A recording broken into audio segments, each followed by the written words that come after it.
But for you, I noticed yesterday in the pictures that you guys had like this full face shield that covers both the top and the bottom on the helmets. How'd those come up? Like, how did you discover those? What was the process? What are they? Like, I just noticed them. Figured I'd ask about them. Yeah, it's you're exactly right. It's a face shield that not only covers your eyes, but goes down and it kind of covers your face too. So it almost simulates like you're wearing a mask. I think the first time I read about it was, I think the NFL was starting to look into them. And then our equipment manager, he did some research on it. He found which ones were available. He found which ones, people liked, and we got some. And for us, Dan, it's just another way to try to do everything we can to keep these guys safe. So if it means wearing a mask, a shield, and if it fogs up a little bit, it fogs up a little bit. But the players have been great. I mean, they haven't said anything about them, but they're all wearing them. So good observation. I don't know how you saw that from home.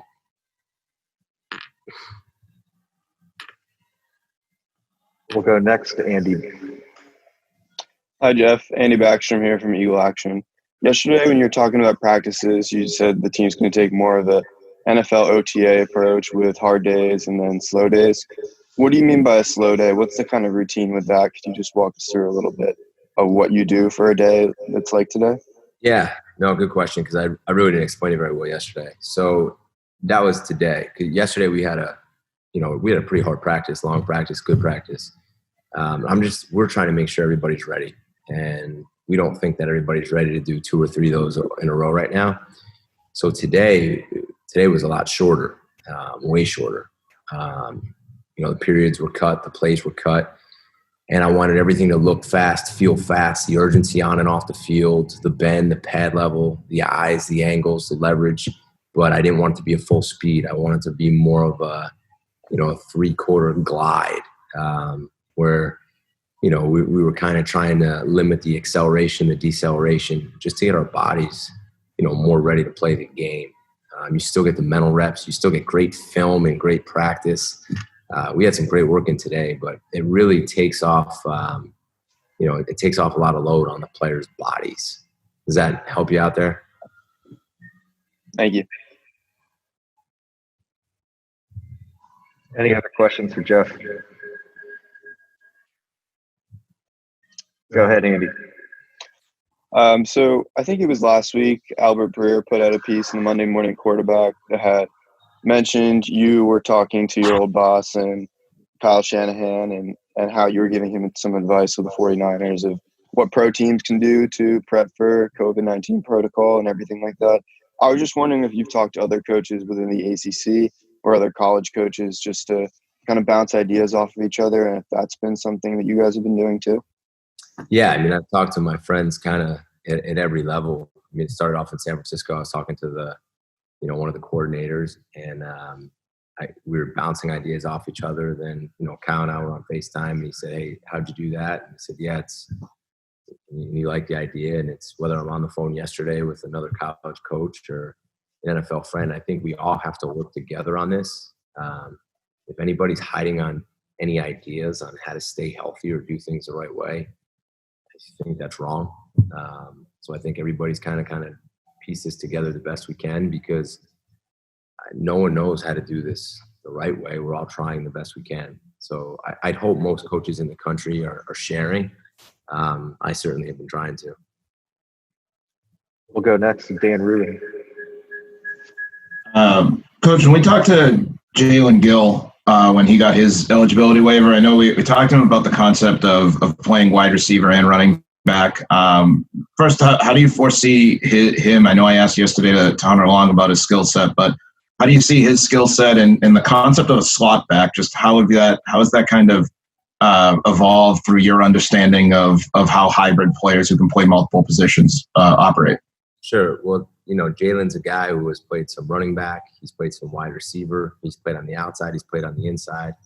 When you can get guys and move them around, it's harder for defensive guys because you might think they're going to line up in certain formations, and then all of a sudden it looks totally different. So we have a couple of guys with a lot of versatility that we can move around, whether we put him in the backfield, whether we put him in the slot, whether we put him on the outside. And he's another one of those guys. So we're excited to see what he can do. And We like his versatility. We'll go to first Andy and then back to Dan. Jeff, in the practice notes yesterday, it was listed that the right guard position battle is right now shaping up to be between Nate Emer and Finn Durstein. I know it's still very early. What have you seen from Nate Emer specifically? I know it's a name that kind of just emerged.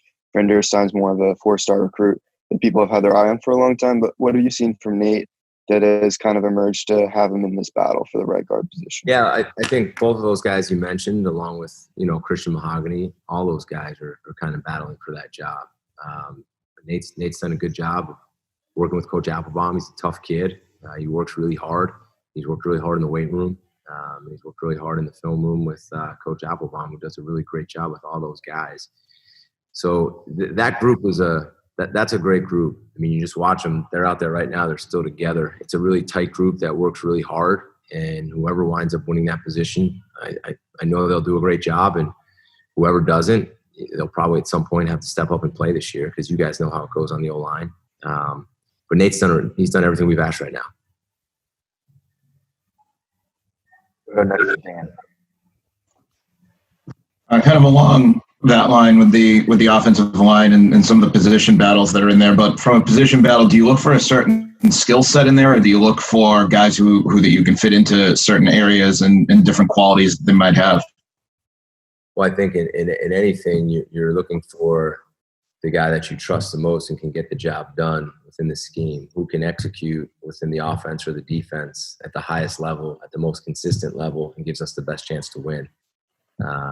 So in certain positions, you'd love a guy to be this tall and weigh this much and be this fast. But at the same time, if the smaller guy with a less skill set is more consistent, doing the best job, he's going to play. So those are the things that to me are so important in training camp.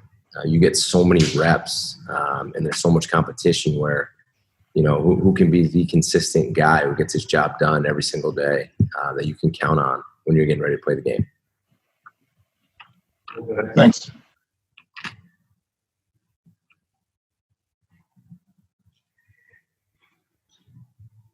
Who do you got, J-Mo?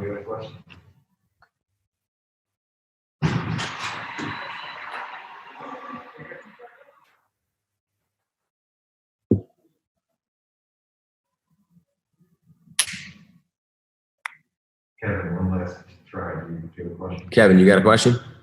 Yeah, sorry, I didn't hear you. No, Coach, how you doing? Good, man. Good to see you. So we talked, good too. We had talked earlier during your injury press conference about how important recruiting is around here. You recently had a few guys from Catholic Memorial sign on. Kind of a two-parter. How has that process been? Not being able to go about recruiting in a normal way this year, and do you feel like you guys have kind of a good stamp on Massachusetts yet? Well, kind of like I said in the press conference, we definitely want to get in touch with all the kids in this area and make sure we get to know them from a young age. Because I think when you do that, because they are close and you get them involved at a young age, and you get to really know them, and that's really important for us to get to know the players that we're recruiting. It has been hard. We haven't been able to really get out to any schools. I've barely been able to go to any schools. We have not had really any kids on campus since I've been here on a real visit. But at the same time, no one else has either. So we're doing the best we can of getting in touch with these guys, whether it's Zoom or FaceTime or them calling us. And we're going to continue to do that. And we're going to try to get on the young guys in this area and do the best that we can with them, because that is a priority for us. So I appreciate you bringing that up, actually. Cool. Thank you. All right, guys, that's going to wrap it up for Jeff today. We appreciate it.